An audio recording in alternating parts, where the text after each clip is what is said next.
Assalamualaikum warahmatullahi wabarakatuh. Perkenalkan, nama saya Siti Nurhaliza, NIM 19220040. Di sini saya akan menjelaskan tentang hakikat keadilan dan juga prosedur poligami. Yang pertama adalah hakikat keadilan. Hakikat keadilan di sini dibagi menjadi 4 perspektif. Yang pertama fikih, yang kedua undang-undang, yang ketiga sosiologis, dan yang terakhir psikologis. Nah, sebelum beranjak, kita harus mengetahui terlebih dahulu apa itu adil. Adil bukan berarti menyamaratakan semuanya, tetapi adil adalah menempatkan sesuatu pada tempatnya. Yang pertama, berdasarkan perspektif fikih. Itu hakikat keadilan ada 3, berdasarkan jumlah, nafkah, dan juga keadilan istri. Nah, tiga-tiganya ini memiliki kesamaan. Contoh, dalam hal jumlah, jika istri pertama memiliki 1 anak, istri kedua memiliki 2 anak, maka jumlah uang bulanan yang diberikan jelas akan lebih banyak pada istri kedua. Mengapa? Karena istri kedua memiliki 2 anak, yang jelas akan membutuhkan kebutuhan yang lebih banyak dibandingkan istri pertama yang hanya memiliki 1 anak. Seperti itu. Yang kedua, berdasarkan undang-undang. Berdasarkan undang-undang di sini yaitu keadilan bersyarat yang sangat ketat. Maksudnya apa? Jadi, seseorang yang ingin berpoligami berdasarkan undang-undang itu akan harus memenuhi syarat yang sangat ketat. Nah, syarat yang sangat ketat ini akan memunculkan keadilan pada kehidupan pernikahannya nanti. Nah, syarat yang sangat ketat ini juga akan menimbulkan rasa khawatir pada seorang laki-laki, kayak merasa dia harus berpikir 2 kali untuk melakukan poligami. Karena apa? Karena syaratnya yang sangat ketat ini. Selanjutnya yaitu berdasarkan sosiologis. Keadilan secara sosiologis mendukung penuh keadilan sebagaimana tuntutan syariat. Jadi, contohnya, misalnya menurut syariat keadilan itu seperti A. Maka menurut poligami pun menurut sosiologis pun adil itu seperti A.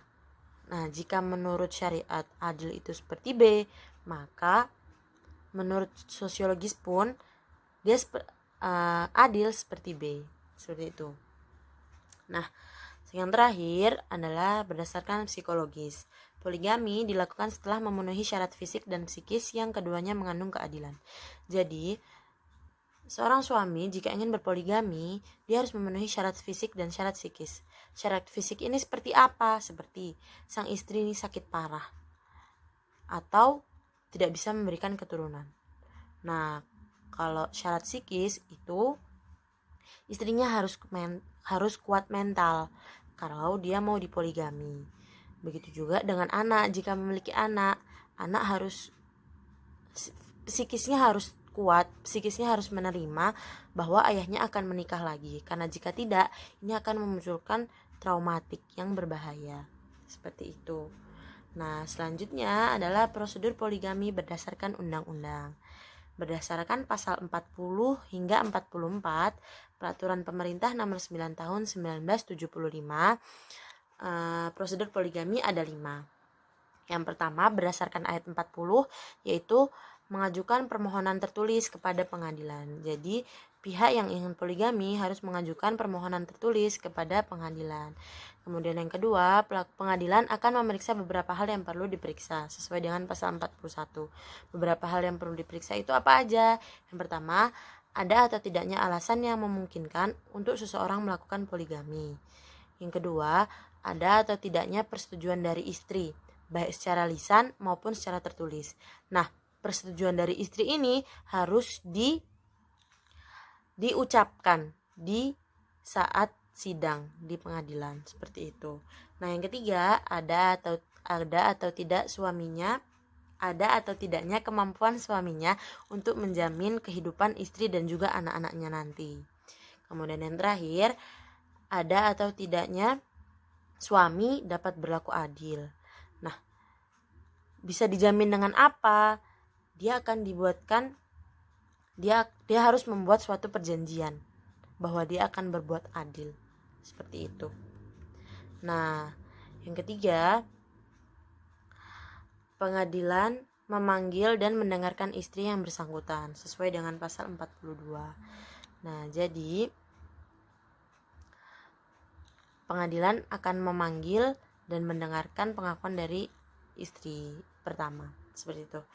Nah, yang nomor 4, jika semua dirasa sesuai, maka pengadilan akan mengeluarkan surat izin sesuai dengan pasal 43. Jadi, jika dia sudah memenuhi semua syarat dan juga menurut pengadilan sudah sesuai, maka pengadilan akan mengeluarkan surat izin. Namun jika tidak, maka pengadilan tidak akan mengeluarkan surat izin. Kemudian yang nomor 5, yaitu pencatat nikah tidak perlu mencatat pernikahan poligami yang tidak mendapatkan izin dari pengadilan agama sesuai dengan pasal 44. Jadi yang boleh dicatatkan poligami itu hanya poligami yang diberikan izin oleh pengadilan agama, seperti itu.